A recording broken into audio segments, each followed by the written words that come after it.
Hey everybody, welcome back to Hardworking Man. Today, I'm out here addressing some chainsaw chains. I'm going to show you guys how I sharpen my chains, how I deal with them. And the last video, I hit some metal in that tree at my buddy's place and I absolutely smoked a pretty new chain on the 044. So I'm going to show you what I do, how I sharpen it when I do that versus just my general touch-up, and then what happens when I really mess up a chain or a bar. So I'll show you guys how I do it depending on what shape the chain is in. And maybe you'll learn something from me. I'm not the expert on chainsaw sharpening, but I've definitely learned and come a long ways. And I'll show you sort of the steps that brought me there. One of these can be yours, but pay attention to this whole video. All right, here's the saws I'm going to be addressing today. The Echo CS501P, that one, it's just a little touch up on the chain. That saw is the one I used in the last video after I ruined the chain on the 044 and didn't have a spare. We're also going to be doing the Makita. This is a 6401, but I changed the jug and the piston up to the 7900, so it's a 79cc saw now. And that one, I'm going to show you what happened. If you watch the one dropping beech trees and cutting mullets, when I got my mullet shaved off and I pinched that bar, removed the power head, dropped the beech tree, it actually pinched that bar shut and ruined it. I'm going to try to fix it, but I got a plan for that as well. And the one we're going to start with is the Steel 044. It's got the GB Pro Top titanium bar on it, which I really like. And this is the one I hit the metal with. Alright, I went through and marked some of the worst teeth, but you can see that thing's rounded down. It's mashed all the way back. So that's where I'm going to start on some of the worst ones and see if we can whip this chain back into shape.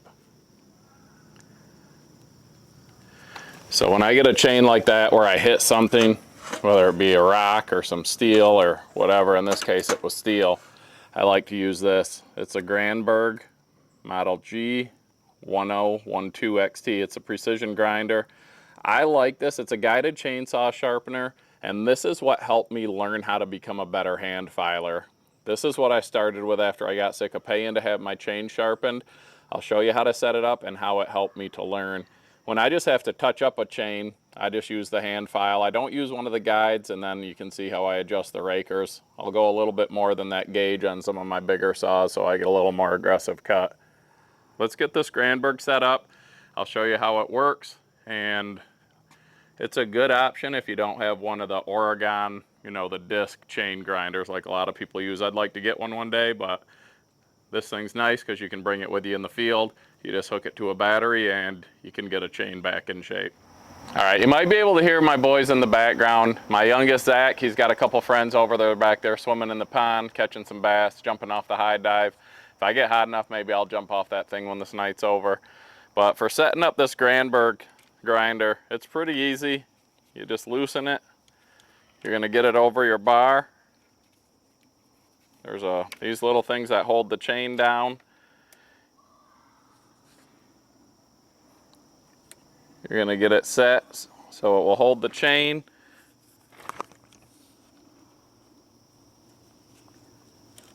And I'll get a closer shot of this once it's set up. So you get this set with the top of the bar, you get it level. You got a little marker here and a marker here. You get that set. Tighten this bolt down on this side, and then you're gonna tighten these. They're what hold the chain from lifting up.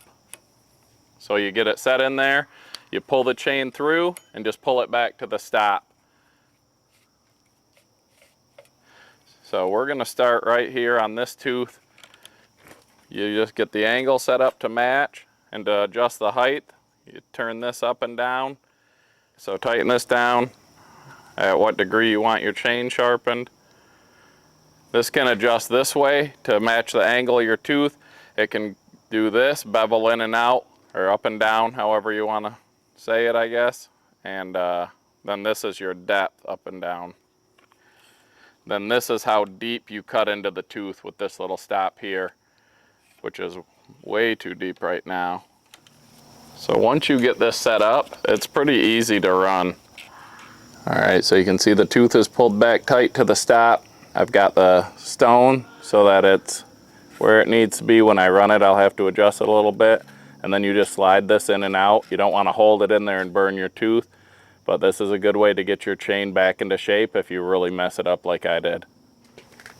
All right, so once you get everything set up, you've got this to hold your chain down so it doesn't lift up. It's back against that stop there. You've got these level, and you've got your grinding stone so that it gets you a nice little sharp edge on the top, get your gullet how you need it. You just fire this thing up and bump that tooth. Then you just pull through to the next one from this side, and you're gonna start out quite a bit because I had to cut quite a bit off these teeth to get them back into shape. And you just work it in and out. I like to have a flashlight here, whether I'm in the garage with the lights on or here I'm outside. I put it on my hat and I can really see, especially when I'm hand sharpening. It's not as important when you're running this thing, but when you're hand sharpening, you can really see when you get that steel start to peel off the top and you know you've got a nice sharp tooth. This is a new light that we had sent to us to try out, and I asked them for an extra one to give you guys, and they sent us one, so we're going to be giving one of these away in our live. If you want to win it, for this one, you're going to have to be present in our live, and we're going to do like a trivia question from this video. We'll ask you something, and the first person to answer correctly in the comments is going to win one of these. It's a Trustfire. It's the MC1. It's a tiny little light. I'll tell you more about it later, but this is the one I'm running right now as I sharpen. Really bright, 4 different settings of brightness plus the strobe. And we're giving one of these away.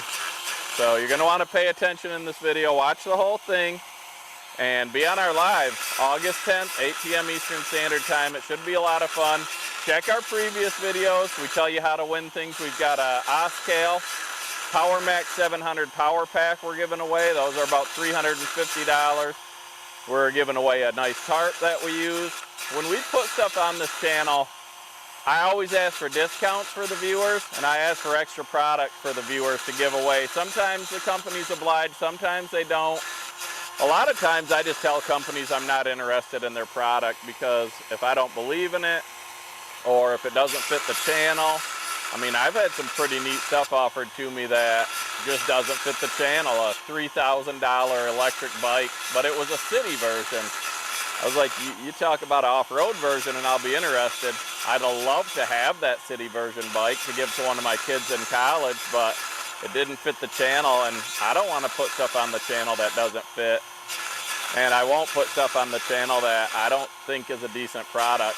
Obviously, when I get this stuff brand new, I can only tell you my initial thoughts. I can't tell you about durability or longevity, or maybe I won't like it in the future, but I figured I started this channel to help people out, and I buy a lot of stuff that others don't use, and the more stuff I can get my hands on and try, I can help you guys know if it's worth buying or not.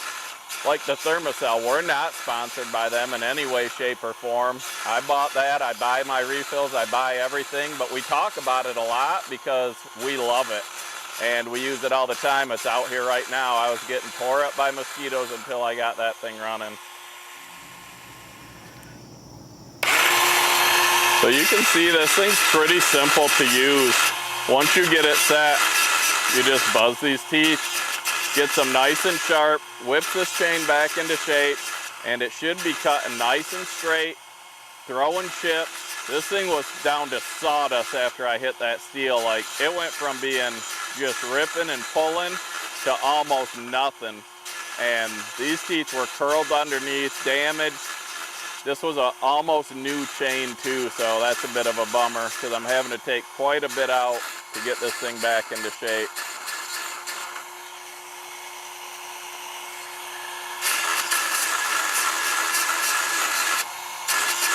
When I'm done with this one, we'll go to the Echo, and I'm just going to hand file that, touch it up, and then we'll touch on the Makita, how I ruined that bar, and if I'm going to try to fix it or just replace it. I've got something in mind.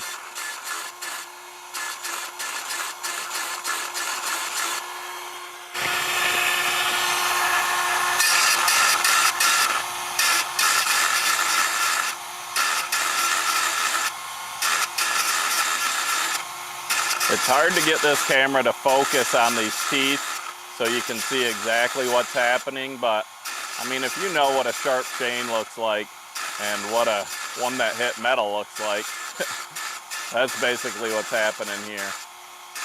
Getting the gullet back in shape, getting that top edge of the tooth so it's got that little bit of steel peeling back and it gets razor sharp. And then once we do all the teeth on one side, you just flip this Dremel around to the other side and touch those up. And then you can also use it to lower your rakers, which I'll just do that with the hand file. That's easy enough. I'm gonna have to drop these rakers a little bit since I'm taking so much off these teeth due to the damage.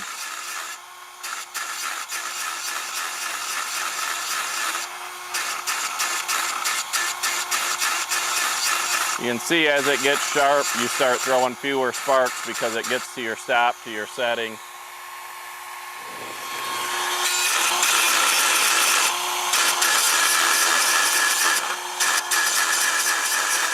I just use a Sharpie and I mark the tooth I started on. Some chains have like a colored link you can start at, but like for this, I wanted to start at the most damaged tooth, or what appeared to be the most damaged tooth. So that's where I started.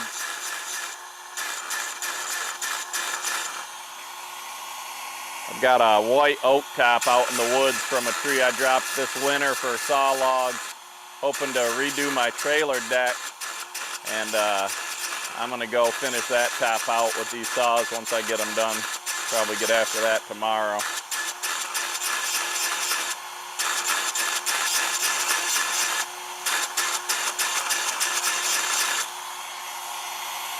I know you guys are missing Rachel. She's a bit under the weather right now. There's a nasty upper respiratory sickness that's going around our area, and she got hit with it pretty hard. But she'll be back. We got a couple things in mind that are easier. Get her out here, and then we'll get back to splitting, because I miss my partner. I've been doing a little bit of splitting, but not as much on film. It's a lot tougher when you're by yourself.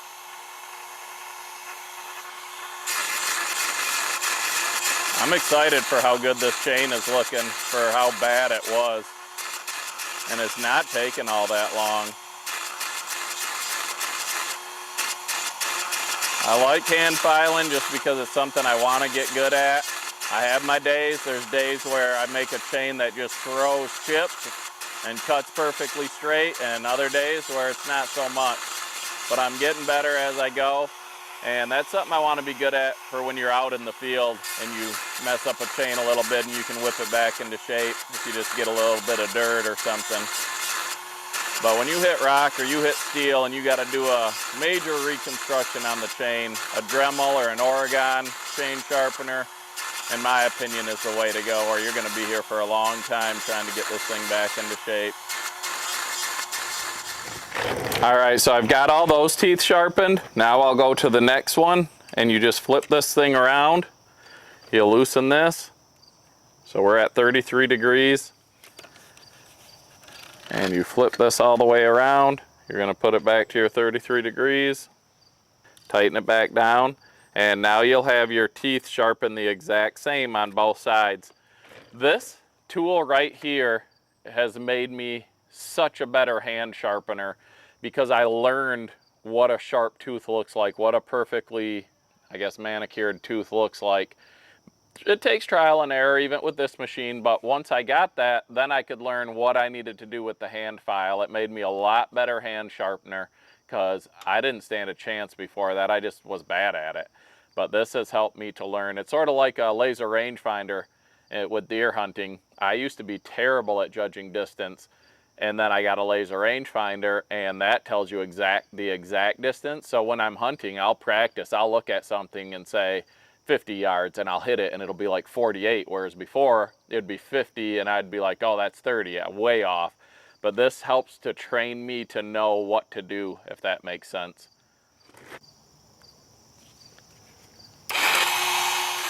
I wish this camera would focus better on these teeth, because they're going from absolutely atrocious to very nice looking teeth. And I'm taking off more than I'd like to on this brand new chain, but that's what steel will do.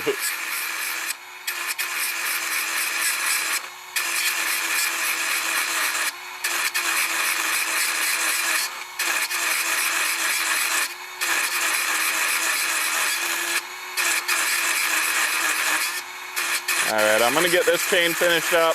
We're running out of light.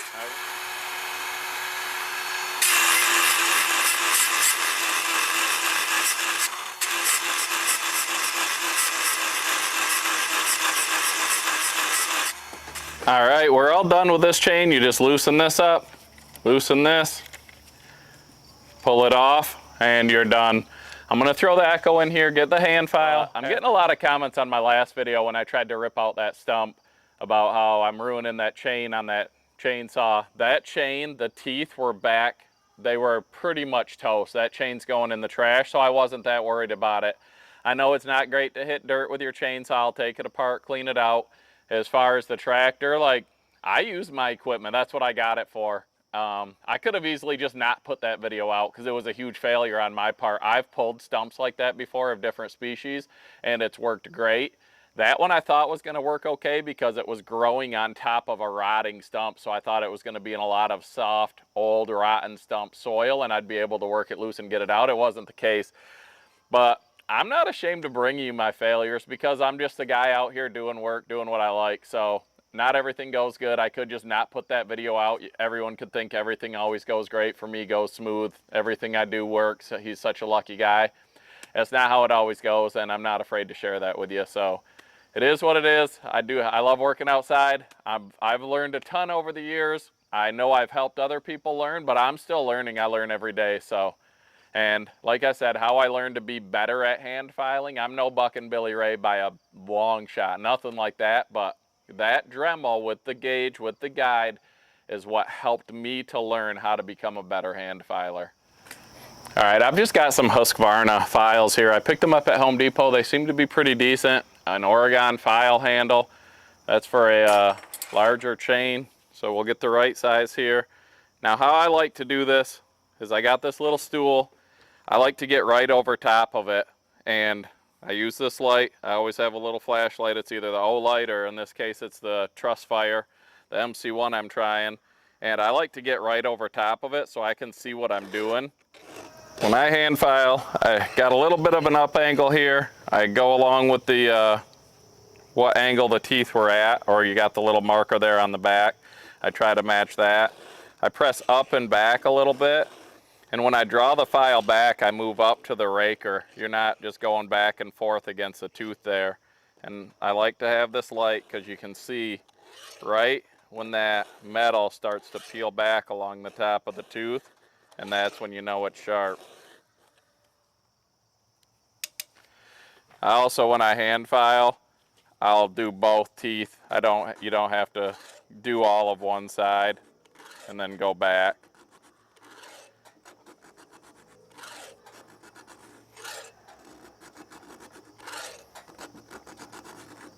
And you can tell when you get it sharp, that file will start to run smoother also, I've noticed.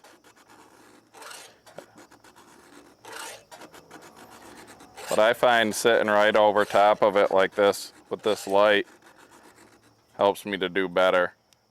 So let me get this one finished up and I'll show you what we're gonna do with that Makita. All right, so on this Makita bar, I actually had different plans for it before I ruined it.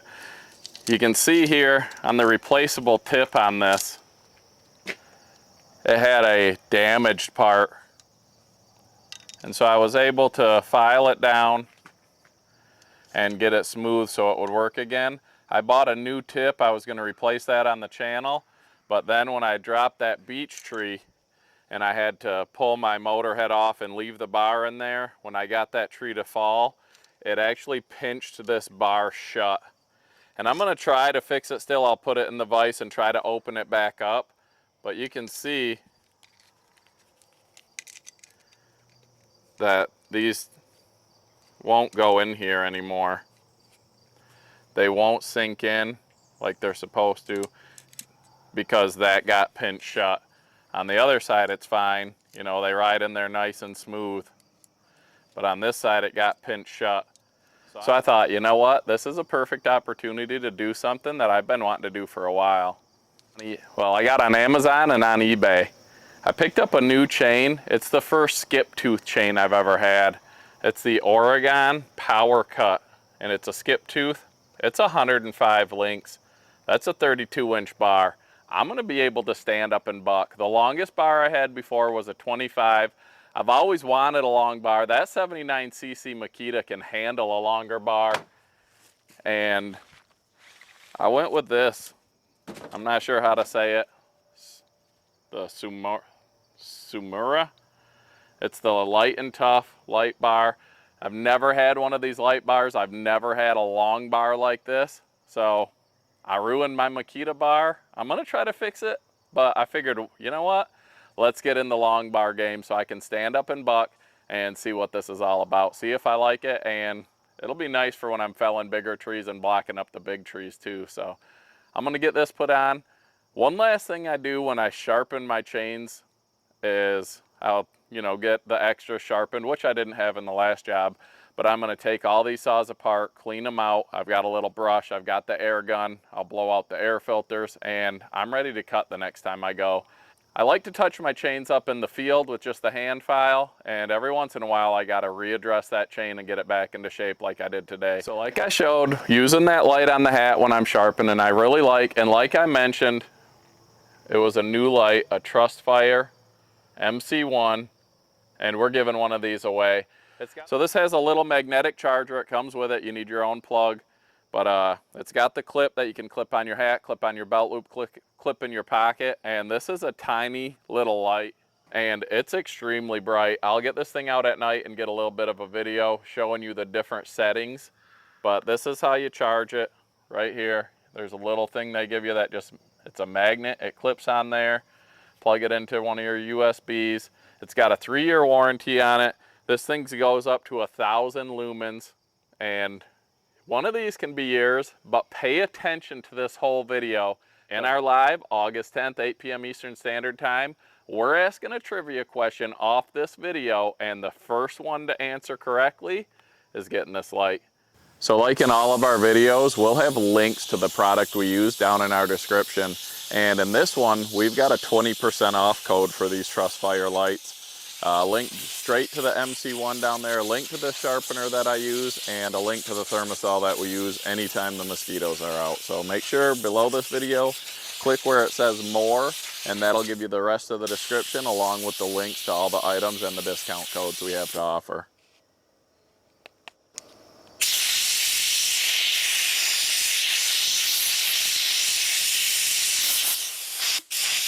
There she goes.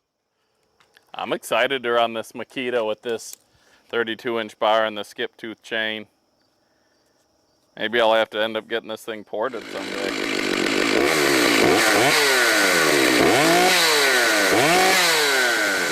I think I'm gonna like it. All right, here's the Trustfire MC1. That's the lowest setting, which is really dim, but that's really nice because I use it in the bedroom sometimes, when I get up, so I don't wake up Rachel when I got to go to work or something. And then that's the second brightest setting. Let's see if the camera will focus. There we go. There's the third. And there's the brightest. You can see for a little light, this thing's got a lot of power. So we'll be giving one of these away. Make sure to hit us up on the live. It's a lot of fun. August 10th. 8 p.m. Eastern Standard Time. Hope to see you guys there. You can see this also has the strobe feature if you need to signal somebody down. And this has the magnetic tail cap as well. So you can stick it to stuff just like the other lights that I have. That comes in handy so you can work hands-free. Clip it on the hat, clip it on, or stick it to something metal with the magnet, and several different brightness settings.